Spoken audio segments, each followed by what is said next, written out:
Hey guys, we're back again with another one of Hasegawa's figure kits. This time we're looking at their 1/12 scale Blonde Girl Volume 6.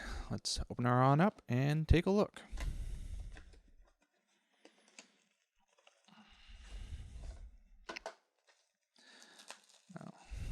So I've mentioned in previous reviews, I do like how Hasegawa protects these figures. They do a really good job making sure that they stay well packaged before getting to you. So let's start out right away with her torso, if she wants to come out of this thing. Okay. So, to start off with, they've sculpted the torso this time, consisting of everything save for the arms and legs and the hair. I do like that they did split it off on this one. That is an improvement over some of the past ones we've looked at. Much similar, and hopefully this will show up on camera. Hair is very finely sculpted, similarly with the face detailing. Very nicely done. Her swimsuit detail is nicely rendered as well. The only area I would raise a concern about is the attachment for the bottom part, which we'll get to in a minute. That's going to be a little problematic. Similarly, some of the back detailing on the strings for the bikini are a little fuzzy, but they're more than workable.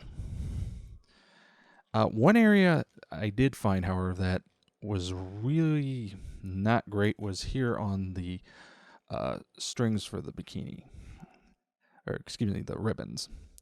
The casting was just really fuzzy, and it's going to make cleanup a real chore. I'm honestly almost at the point of scrapping these and just remaking them on my own. Get the rest of her limbs out, if it wishes to cooperate. So, starting off with the arms, much the same as the previous one. Casting overall is more than acceptable. Only real complaint is some of the mold lines are a bit on the thick side. Again, detail in the fingers is good.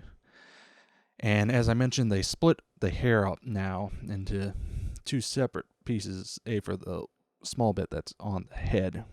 And again, casting on it is very, very fine. I'm very happy with it. And I also like that they undergated the pore, so there's less cleanup that's going to need to be done in the hair itself.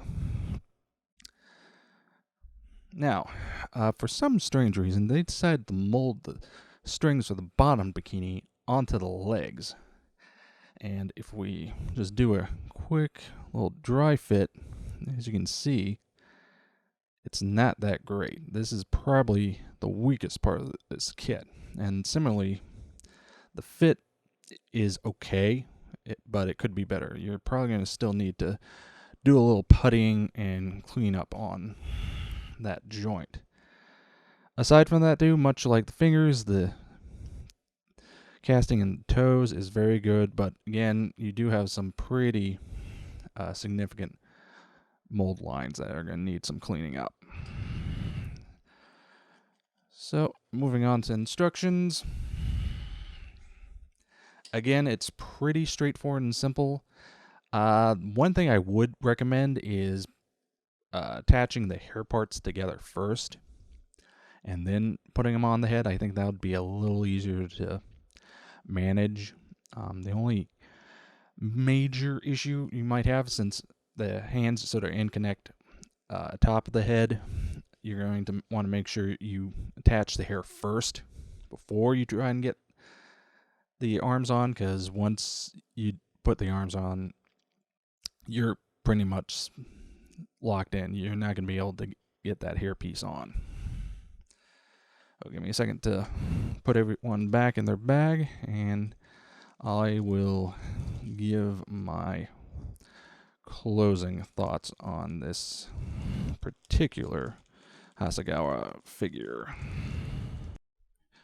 So, overall, what do I think? I think Hasegawa has made some improvements with their figure kits on this one, but at the same time, in other areas, they've taken a step back. So it's kind of a mixed bag overall. I do think once you build her up, she's going to look great. 1/12 scale is a very popular scale for bikes. You can easily do some diorama work with that, since there should be more than ample accessories that you could potentially use to build a scene. But definitely one you're going to need to put a little effort in. So that was a look at Hasegawa's 1/12 scale Blonde Girl Volume 6. An okay figure that has some issues, but should hopefully still build up nicely. So until next time.